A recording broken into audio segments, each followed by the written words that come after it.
Hello friends, welcomes to Nandu views. இப்போ நம்ம சேனலில் என்ன பார்க்க போகிறோன்னா, வெஜ் மோமோஸ் எப்படி கடையில் கிடைக்கிற மாதிரி வீட்டில் நம்ம சூப்பராக செய்யலான்றது தான் பார்க்க போகிறோம். வாங்க எப்படி செய்யலான்னு பார்க்கலாம். இப்போ இந்த மோமோஸ் செய்கிறதுக்கு மைதா மாவை நல்லா பிசைஞ்சிக்கலாம்.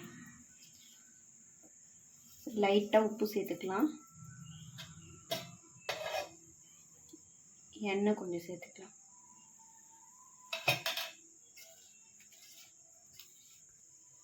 இப்போ தண்ணி ஊற்றி சப்பாத்தி மாவு பதத்துக்கு பிசைஞ்சிக்கலாம்.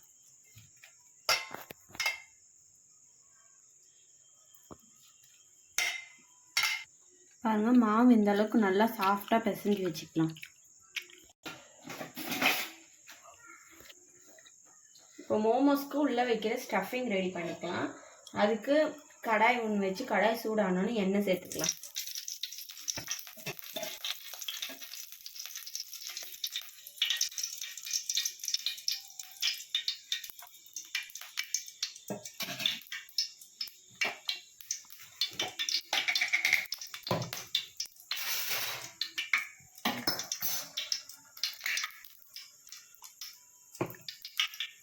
எண்ணெய் சூடாயிடுச்சு. இஞ்சி பூண்டு பேஸ்ட்டு ஒரு ஸ்பூன் சேர்த்துக்கலாம்.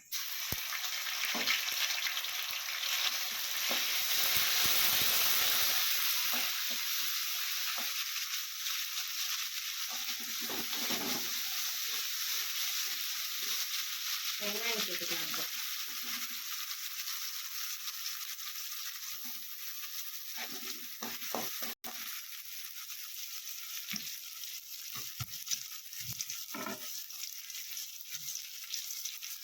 இப்போ கோஸும் கேரட்டும் சேர்த்துக்கலாம். உங்களுக்கு எந்தெந்த காய்கறி வேணுமோ நீங்கள் அதெல்லாம் சேர்த்துக்கலாம். நான் இன்னைக்கு 2 காய்கறி சேர்த்துக்கிறேன்.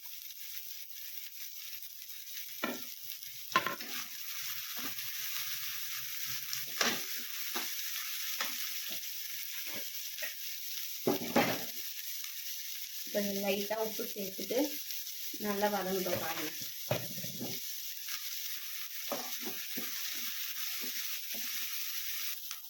இப்போ நம்ம சேர்த்த காய்கறியே இந்த அளவுக்கு வதங்கினா போதும். பெப்பர் கொஞ்சமாக சேர்த்துக்கலாம். ஒரு காரத்துக்கு ஏற்ற மாதிரி நீங்கள் சேர்த்துக்கோங்க.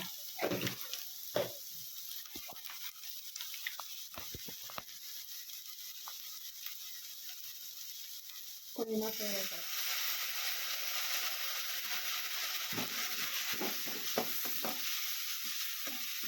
அவ்வளோதான், இதை கிளறிட்டு இறக்கிடலாம்.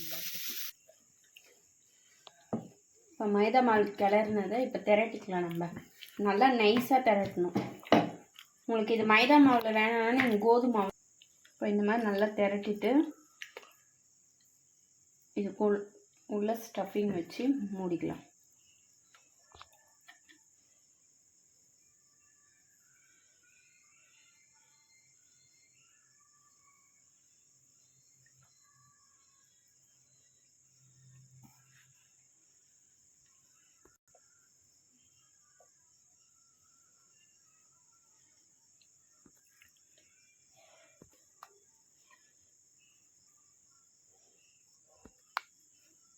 அவ்வளோதான், இந்த மாதிரி நம்ம ஷேப்புக்கு இது பண்ணிக்கலாம். இப்போ நம்ம மோமோஸ்லாம் ரெடி பண்ணியாச்சு. இப்போ இட்லி பாத்திரத்தில் நல்லா தண்ணி சூடு பண்ணிவிட்டு இப்போ மோமோஸ் வச்சிடலாம். லைட்டாக இட்லி தட்டில் எண்ணெய் சேர்த்துட்டு வச்சுக்க வேண்டியதான்.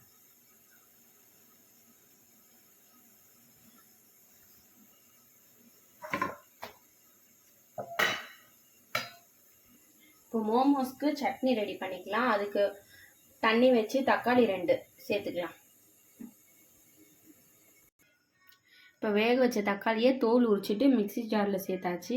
இப்போ ஊற வச்ச காஞ்ச மிளகாவை சேர்த்துக்கலாம். உங்கள் காரத்துக்கு ஏற்ற மாதிரி சேர்த்துக்கோங்க. இதில் கொஞ்சமாக கல் உப்பு சேர்த்துக்கலாம். இதை நல்லா இப்போ அரைச்சிக்கலாம். இப்போ சட்னியை இந்த அளவுக்கு நல்லா அரைச்சி எடுத்துக்கலாம். இப்போ மோமோஸை அந்த சட்னியை தாளிக்கிறதுக்கு கடாயில் கொஞ்சமாக எண்ணெய் ஊற்றிக்கலாம்.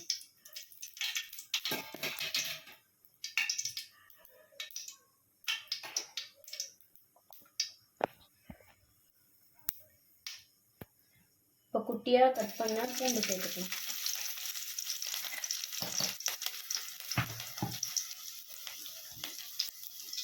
பூண்டு கலர் மாறினோடனே இப்போ நான் அரைச்சி வச்ச சட்னி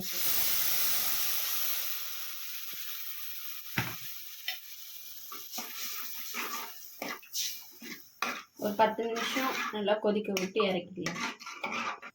இப்போ நம்ம மோமோஸ் நல்லா வேக வச்சு எடுத்தாச்சு, சூப்பராக ரெடி ஆயிடுச்சு. இப்போ நம்ம மோமோஸும் சட்னியும் சூப்பராக ரெடி ஆயிடுச்சு. உங்கள் வீட்டில் செஞ்சு பார்த்துட்டு எப்படி வந்துச்சுன்னு கமெண்ட் பண்ணுங்கள். வீடியோ பிடிச்சிருந்தா லைக் பண்ணுங்கள், சேனல் சப்ஸ்கிரைப் பண்ணிக்கோங்க, பக்கத்தில் இருக்க பெல் ஐக்கானை கிளிக் பண்ணிக்கோங்க. அப்போ தான் நான் போடுற வீடியோ உங்களுக்கு நோட்டிஃபிகேஷன் வரும். தேங்க்யூ.